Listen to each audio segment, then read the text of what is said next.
ever so much for being with us tonight. And of course, I'm Christopher Hart, and in the studio with me still is the chairman of the board, Mike McBath.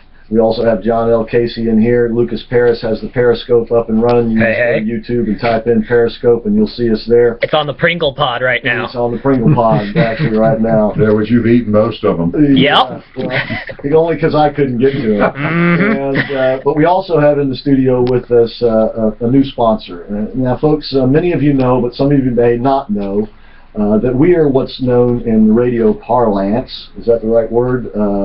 That we are a brokered show. That means we're not, none of us here, well, Nicholas Cicero is, but none of us that you hear on the air, including Lucas, are employees of the radio station.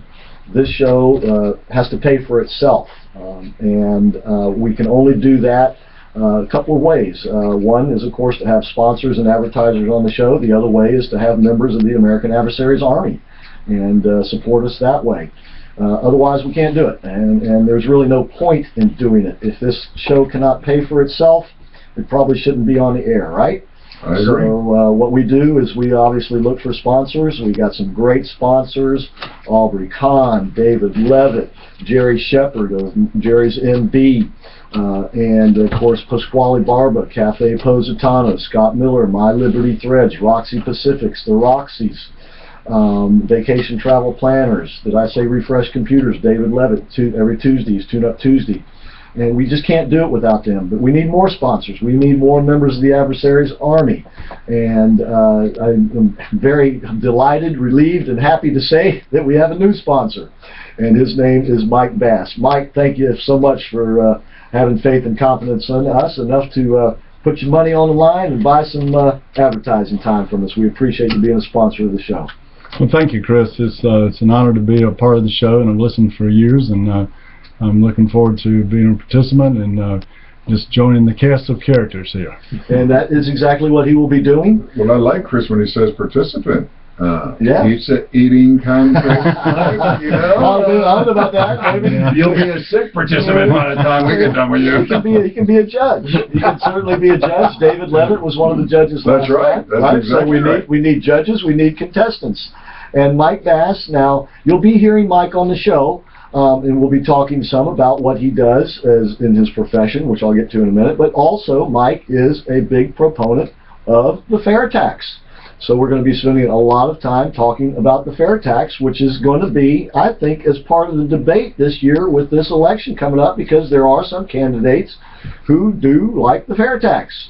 Yes, there is, and I think what's one of the exciting things about the fair tax is that people have finally realized the IRS is not a friendly force, and people kind of get a little upset about that. And the fair tax is the only way to really get rid of the IRS. A lot of the other tax plans don't do that. And I think one of the things that excited me about this is my father told me a long time ago the only way to deal with government is to cut off the money. That's right. And this is a way to take the control of the money out of the hands of Congress. Absolutely, and it would take a lot of the corruption out of government too, because the tax policy is how they manipulate things and elicit contributions by either promising tax things or threatening regulation and tax things. Well, think how much they've ingratiated themselves with us all, right, over the last couple of years. Oh, boy. Well, I think you're right, though. Nobody ever really saw the IRS as a friendly organization, but now we see them being used as a political hammer. It's an adversarial situation. Exactly. And it should never be. And if the Democrats can do it, certainly the Republicans could do it too, if they chose to do so. So everybody has the same interest here when it comes to the IRS. Now, however, your advertisements won't be about the fair tax. They'll be about what you do, which is for now to our listeners, folks, and that Mike is a financial planner.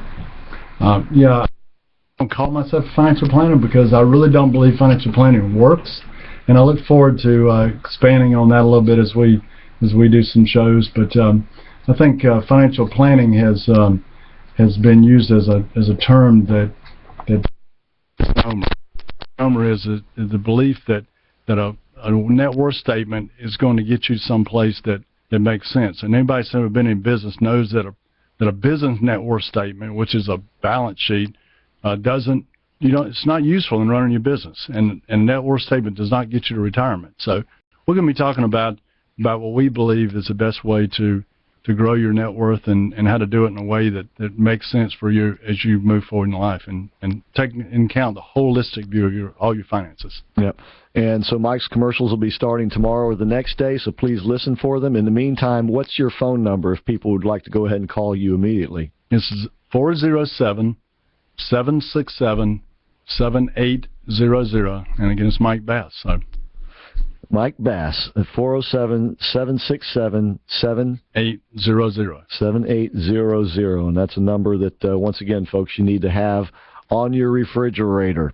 In the meantime, let's go to Diane. Looks like she has a question for you there, Mike. Diane, thank you for calling. Hey, you guys, have you heard about Bobby Jindal's tax plan? Mike? I believe his is I'm sorry, Mike doesn't have a pair of headphones on. She's asking, have you heard of Bobby Jindal's tax plan? I have not looked at that. No, now, I believe his is a flat tax, isn't it? It is a flat tax. It's awesome. But it's different than what Mike's talking about. His is a flat tax, and you're talking about a fair tax. Mike's talking about a fair tax. There is a difference. But there's a huge difference, and I think that's one of the first things I want to talk about. Is that a flat tax is really about having a single tax bracket.